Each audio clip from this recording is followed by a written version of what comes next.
Sejam muito bem-vindos ao Estúdio Aulas. Eu, professor Kenneth Santos, e você, futuro servidor da Secretaria de Educação do Distrito Federal, estamos juntos para analisar a Lei de Gestão Democrática da Secretaria de Educação do DF. Essa lei é uma lei bastante tranquila, tá? É uma lei muito tranquila, porém tem alguns detalhes que nós temos que prestar bastante atenção para não cair em alguns possíveis peguinhas na hora da nossa prova, beleza? Então, sem mais delongas, vamos iniciar a aula de hoje. Olha lá que maravilha, né? Então, nós vamos trabalhar aí a lei, certinho? A lei 4.751 de 2012, tá? É uma lei bem recente, certo? É uma lei bem recente. Perceba que, apesar dela ser bem recente, o conteúdo que se encontra nela já é bastante conhecido de todos, tá? Porque ela fala de gestão democrática, certo? O conteúdo, a lei é nova, mas o assunto é muito antigo. Então, muito provavelmente eu vou estar falando de alguns detalhes aqui que com certeza você sabe como que funciona. Por quê, professor? Porque ele fala sobre conselho escolar, ele fala sobre conselho de classe, ele fala sobre eleição do diretor da escola, né? Ele vai falar ainda sobre a atividade de escolha do Grêmio Estudantil, ou seja, são assuntos que dentro de uma democracia educacional faz parte do nosso dia a dia dentro de uma escola, perfeito? Então é algo bastante tranquilo, é algo bastante visível, nós conseguimos palpar bem esse conteúdo, só que com detalhe, nós temos que prestar atenção nos pormenores, nasquelas questões mais específicas, os detalhes, porque são os detalhes que caem em nossa prova, beleza? Então nós vamos falar sobre ela. Ela fala sobre o sistema de gestão democrática da rede pública de ensino do Distrito Federal, certo? Então como que será feito esse processo de gestão democrática, tá? Para a gente começar no processo de gestão democrática, eu sempre gosto de iniciar pela ciência propedêutica. Sempre começo, né? A ciência propedêutica é a ciência dos inícios, ou seja, da onde que surge essa ideia de gestão democrática em nosso país? Da onde que vem a primeira análise que no Brasil o sistema de ensino precisa ser por gestão democrática? Isso começa na nossa querida e amada Constituição Federal. É a Constituição Federal que determina, né? Ela que determina em primeiro ponto que a gestão democrática, haverá gestão democrática nas escolas em nosso país, no ensino público de nosso país. Então começa a gestão democrática lá pela Constituição Federal. Só que a Constituição Federal determina, e aí vem a nossa querida e amada Lei de Diretrizes e Bases da Educação Brasileira e reafirma isso. A LDB também diz, olha, o processo de gestão escolar será através de uma gestão democrática. Só que a LDB ela amplia essa informação quando ela diz que quem irá participar desse processo de gestão democrática são os profissionais da área de educação, né? Os profissionais participam conforme determina a nossa querida e amada LDB, e além dos profissionais, participa também a comunidade escolar, E aí que já vem o grande segredo, que vai ser a primeira coisa que a gente vai analisar dentro da legislação propriamente dita. A comunidade escolar. Quem é essa comunidade escolar? É óbvio, se eu estou falando de uma gestão, eu tenho que saber quem são aqueles que participam dessa gestão. E se eu estou falando de uma gestão democrática, eu estou falando de pessoas que podem votar e serem votadas. Perfeito? Então esse é um processo extremamente interessante, essa gestão democrática. Quem são? A LDB fala então que você vai ter aí a comunidade escolar participando e os profissionais, né, na área de educação também participando desse processo. Além da LDB, nós temos aqui no Distrito Federal, já que a lei é distrital, como base propedêutica também, a nossa querida e amada Lei Orgânica do Distrito Federal. A Lei Orgânica, ela vai repetir o que a Constituição determina e fala que a ação da gestão democrática no DF irá acontecer. O sistema de ensino público do Distrito Federal será feito por gestão democrática. Tudo isso está na ciência dos inícios, está nas ciências propedêuticas, essa análise prévia para que a gente chegue à lei propriamente dito. Então olha o que ela está dizendo, ó, na CF, como eu disse, lá no seu artigo 206, ele fala, olha, que o ensino será ministrado com base no seguinte princípio. Lá no inciso 6º diz, olha, o princípio da gestão democrática do ensino na forma da lei. Quando a Constituição fala assim, ó, a gestão democrática do ensino na forma da lei, que lei que ela está se referindo? Isso mesmo, ela está se referindo à nossa querida e amada LDB. Ela está se referindo à Lei de Diretrizes e Base da Educação Brasileira, tá? É na forma da lei, na forma que a lei determina, certo? Então, ela vai ter nesse sentido. E a LDB, o que que diz, professor? Olha lá, a LDB, né? A LDB vai dizer no seu artigo 3º que o ensino será ministrado com base nos seguintes princípios. Lá no seu inciso 8º desse artigo 3º fala, olha, com gestão democrática do ensino público na forma da lei e da legislação do sistema de ensino. Então ele também reafirma isso. Só que a LDB, ela amplia mais informações sobre essa gestão democrática. Ela vai dar mais informações sobre essa gestão democrática lá no artigo 14 da LDB, onde que ele afirma, olha, que os sistemas de ensino definirão normas de gestão democrática. Então ele fala, olha, os sistemas de ensino no Brasil vão ter que ter a gestão democrática, é isso que ele está dizendo. Aí ele continua, ó, do ensino público na educação básica, de acordo com as suas peculiaridades, e conforme os seguintes princípios. Aí ela diz, quem é que participa dessa gestão democrática, então? Quem é que participa dessa gestão democrática dentro do ensino público em nosso país? Ela vai dizer, olha, irá participar, como eu disse, como eu afirmei, os profissionais da área de educação, elaborando o projeto pedagógico da escola. Além dos profissionais da área de educação, ela deixa claro, olha, ainda irá participar a comunidade escolar, né?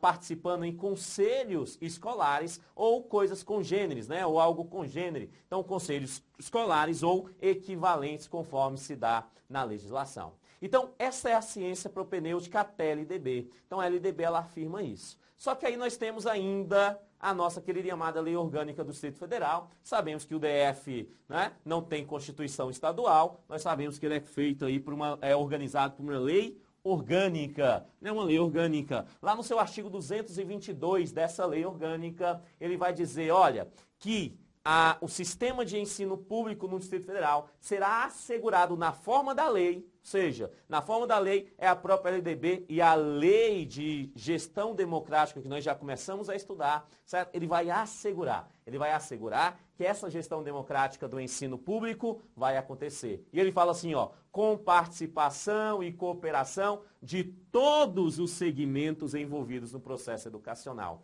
De todos os segmentos envolvidos no processo educacional. Então, a partir daqui, eu me adentro à lei propriamente dita.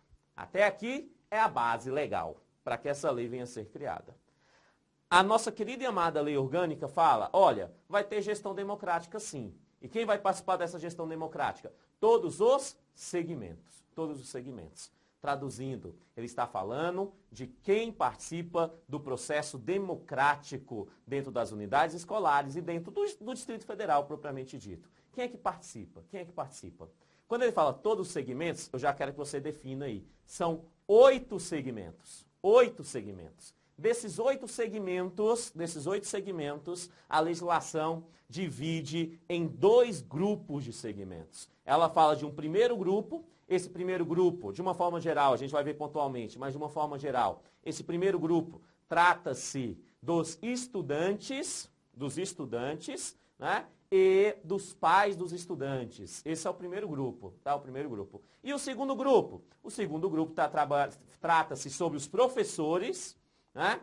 E os técnicos administrativos das unidades escolares. Então, são 2 grandes grupos, 2 grandes grupos. Então, tanto alunos, quanto pais, quanto professores e técnicos administrativos participam dessa gestão democrática. São segmentos, são segmentos. Como eu afirmei, divide-se em 2 grupos. O primeiro grupo da comunidade escolar, olha lá, né? Da comunidade escolar, é exatamente quem participa então. O primeiro grupo, né? O primeiro grupo, ele participa dos estudantes e dos pais dos estudantes. E aqui eu quero afirmar alguns detalhes para você.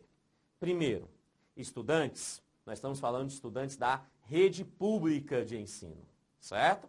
Esses estudantes da rede pública de ensino, eles têm vários tipos de estudantes. Nós sabemos que nós temos estudantes, né, do curso normal, nós temos estudantes voltados para questões de cursos técnicos profissionalizantes, certo? Nós temos o nosso querido e amado EJA, né? A educação de jovens e adultos, perfeito? Então nós temos estudantes de diversas categorias. Perceba que cada um deles tem alguns detalhes dentro da sua estrutura.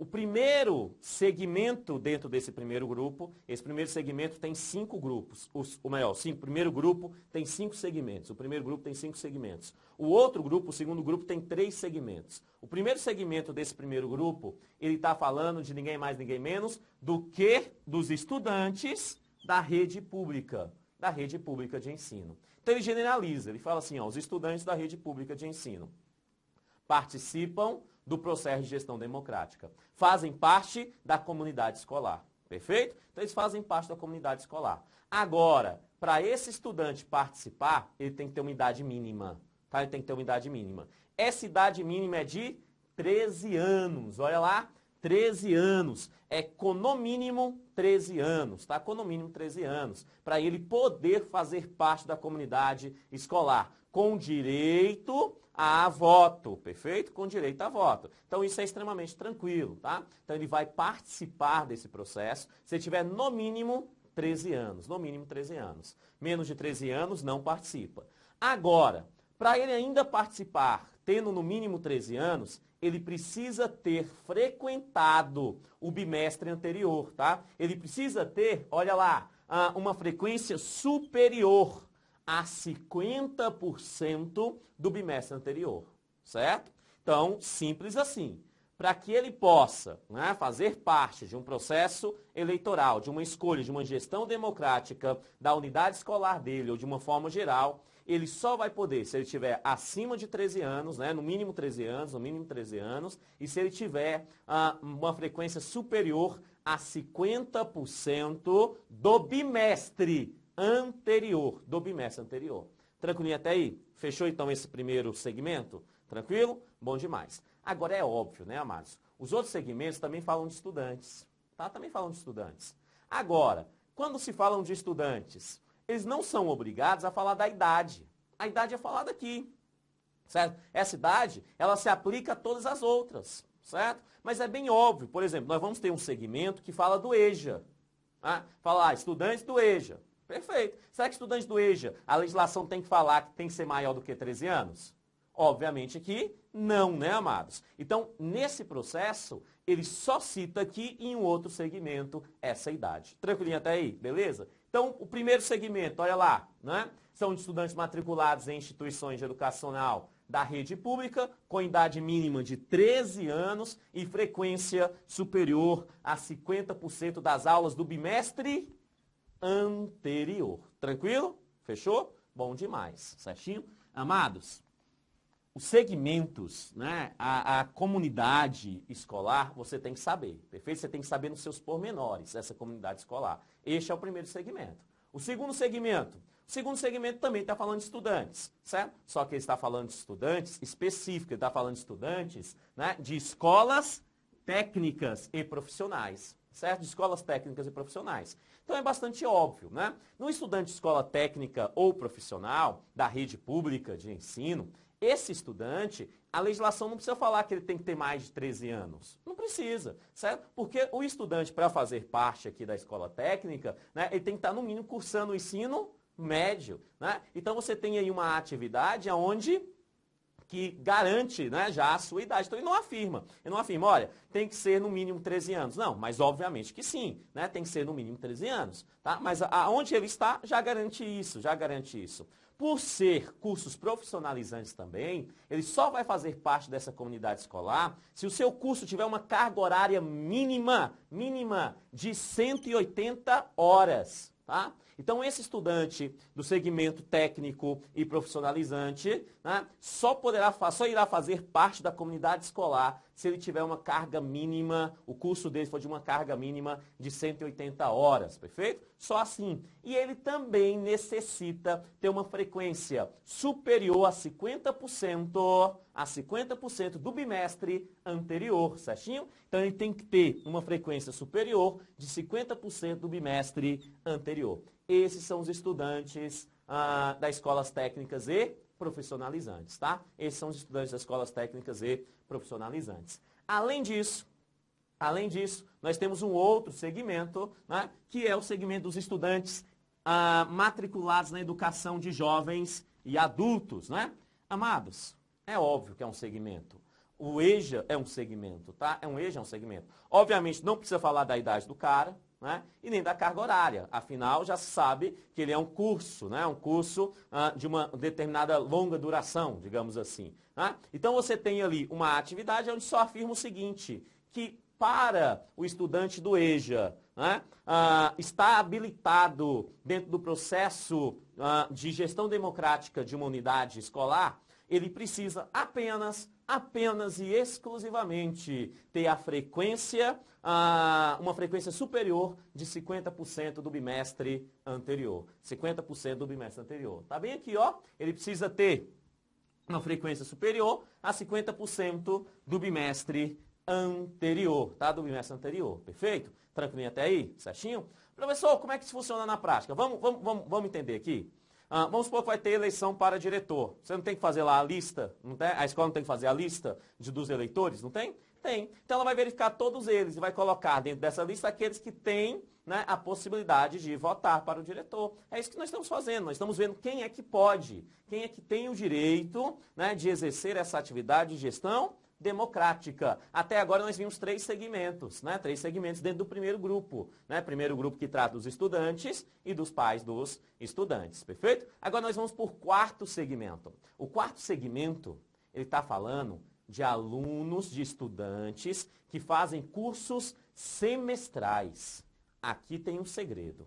Ele atua, esse aluno, ele faz um curso semestral. A Secretaria de Educação oferece alguns cursos semestrais e esse aluno faz um curso semestral. Quando ele faz esse curso semestral, ele sim vai fazer parte da comunidade acadêmica, da comunidade escolar. Ele vai fazer parte da comunidade escolar. Agora, só um detalhe.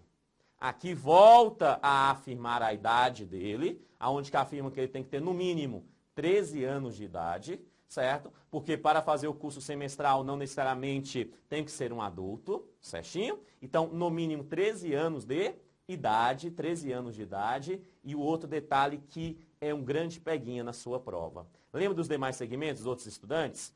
Eles tinham que comprovar 50% de frequência do bimestre anterior. Lembra? Lembra? Olha lá, tá lá sempre dizendo assim, ó, ele tem que ter 50% de frequência do bimestre anterior. Sim. Esse quarto segmento não é assim que é calculado. O curso dele não é semestral? Se é semestral, não é calculado por bimestre. É calculado por semestre.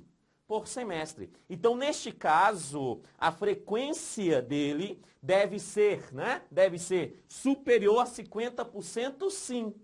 Certo? Deve ser superior a 50%. Porém, é superior a 50% no semestre em curso. No semestre que ele está estudando, naquele semestre que ele está exercendo a função de aluno. É por isso que ele fala aqui, ó, frequência superior a 50% das aulas do semestre em curso. O semestre que ele está cursando, tá? Não é calculado no semestre anterior, nem do bimestre anterior, não. É calculado no semestre que se encontra em curso. Fechou até aí? Tranquilo? Perceba que nós estamos no primeiro grupo. O primeiro grupo nós falamos que temos 5 segmentos. Fechamos 4. Falta 1. Tá? No primeiro grupo eu disse para vocês assim, ó. O primeiro grupo ele é composto por estudantes e por pais. Esses 4 primeiro, estamos falando de estudantes. Então é óbvio. O último segmento dentro desse primeiro grupo só pode ser de quem? Dos pais dos alunos, né? Então olha lá que maravilha, né? Mães e pais dos alunos. Certinho? Então você tem um segmento das mães e pais ou responsáveis, né, dos alunos da rede pública, né, dos alunos da rede pública. Amados, esses pais, esses responsáveis, eles vão fazer parte da comunidade acadêmica, sim. Da comunidade escolar, sim. Eles vão fazer parte da comunidade escolar, sim. Agora, eles fazem parte da comunidade escolar quando eles estiverem habilitados para votar. Certo? Traduzindo isso, vamos entender. Um determinado pai tem 3 filhos numa escola. A escola vai ter um processo eletivo. Esse pai vai ter quantos votos? 1 ou 3? Isso mesmo, um voto. Ou seja, ele está habilitado para ter um voto naquela escola. Fechou? Agora, esse mesmo pai tem 3 filhos, cada um em uma escola pública diferente. Ele está habilitado para votar nas 3 escolas. Certinho? Então, é isso que ele está falando. Que o segmento dos pais, dos alunos, dos pais, das mães e dos responsáveis, eles precisam estar habilitados para atuar naquela escola. Certinho? É ter o filho matriculado naquela escola. A partir de então, ele passa a ter o direito ao voto naquela escola. Fechou então esse segmento? Bom demais a conta. Então, fechamos os 5 primeiros segmentos do primeiro grupo. Os 5 primeiros segmentos do primeiro grupo.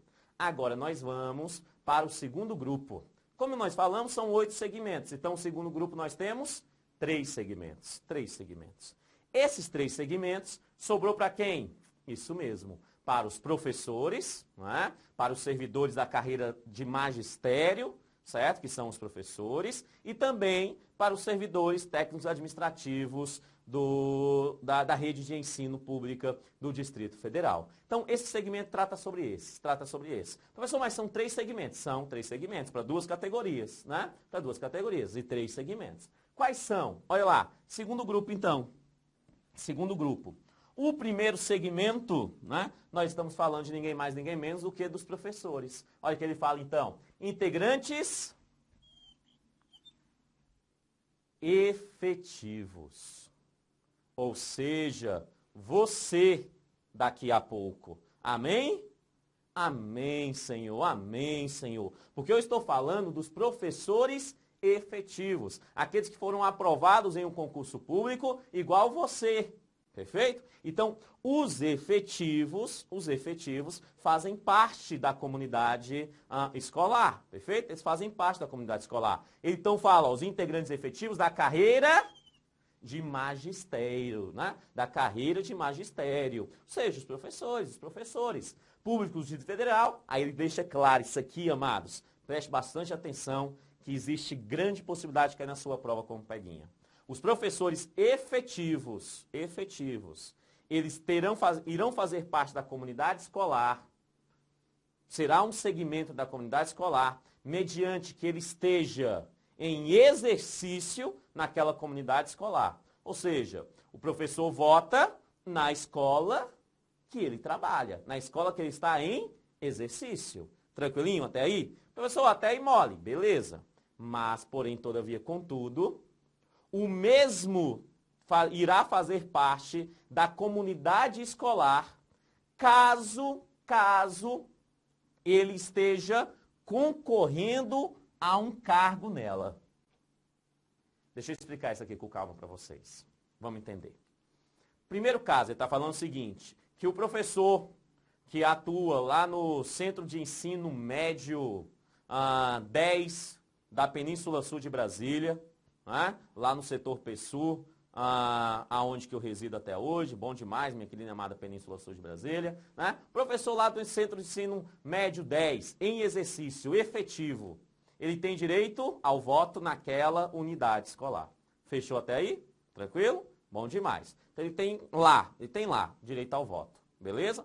Agora, amados, um outro professor que não faz parte daquela escola, tá? Que é sim efetivo, mas não faz parte daquela escola. Por acaso, ele faz parte da comunidade escolar daquela escola? Ou melhor, será que ele pode fazer parte da comunidade escolar daquela escola?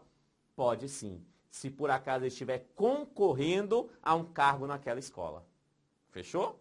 Certinho? Então vamos supor que seja um professor que esteja lá na regional de ensino, certo? Ele está atuando as suas atividades na regional de ensino da Ceilândia, tá? Está atuando, está trabalhando lá. Então ele não está vinculado a nenhuma unidade escolar, perfeito? Esse professor, se ele estiver concorrendo, e só se ele estiver concorrendo a uma vaga no Centro de Ensino Médio, né, do Centro de Ensino Médio 10, ele pode votar. Então ele vai fazer parte daquela comunidade escolar. Professor, mas ele pode concorrer àquela vaga? Ele não é da escola, ele pode concorrer à vaga? Pode sim. Em uma única situação. Se por acaso ele já atuou naquela escola, certo? Então o professor daquela escola, tá? Já saiu da escola e aí começou um processo seletivo para aquela escola e ele se candidata para aquela escola, ele pode se candidatar para aquela escola, tá? E aí, se ele se candidatar para aquela escola, certo? Por mais que não seja mais parte daquela escola, não esteja mais exercendo naquela escola, ele poderá concorrer à vaga e ele concorrendo à vaga, ele poderá fazer parte da comunidade escolar e poderá votar naquela vaga. Tranquilinho até aí? Beleza? Bom demais a conta. Amados, é igualzinho para o assistente técnico, né? Então ele fala assim, ó, para os integrantes efetivos. Efetivos, por favor, não cabe carga em comissão, né? De forma nenhuma, certinho? Tem que ser para os efetivos, tá? Aqueles que fizeram concurso público na carreira de assistência à educação, certo? Esse também faz parte da comunidade escolar. Mediante que ele esteja em exercício naquela comunidade escolar, então ele precisa estar em exercício naquela comunidade escolar, naquela unidade escolar, em exercício, ou até mesmo igualzinho os colegas professores, né? Ou até mesmo já tenha atuado naquela unidade escolar, ele está em outra unidade, está em outro local, trabalhando em outro local, mas ele pretende a concorrer um cargo para aquela unidade. Então, se ele concorrer um cargo para aquela unidade, ele também terá direito ao voto, ele também vai fazer parte da comunidade escolar. É por isso que afirma aqui, ó, os integrantes efetivos da carreira da assistência à educação em exercício na unidade escolar ou nela, concorrendo a um cargo, ou nela concorrendo ao cargo. E aí nós vamos para o último aqui, que estamos falando, o último segmento, né, o último segmento da comunidade escolar, é novamente os professores, né? Mas são os professores, amados, que são contratos temporários. Professor contrato temporário também faz parte da comunidade escolar. Certinho? Isso é importante, né? Existem alguns estados brasileiros que o professor temporário não é entendido como comunidade escolar para fins de votação. No DF, professor temporário, ele é entendido, sim, como comunidade escolar para fins de votação. Só um segredinho, esse contrato temporário, ele tem que estar naquela unidade escolar pelo menos 2 bimestres, tá? Ele precisa estar lá, né? Pelo um período não inferior a 2 bimestres. Então, o professor contratado temporariamente, ele precisa estar na unidade escolar pelo um período não inferior a 2 bimestres. Caso isso aconteça, ele faz parte da comunidade escolar. Muito cuidado, muito cuidado.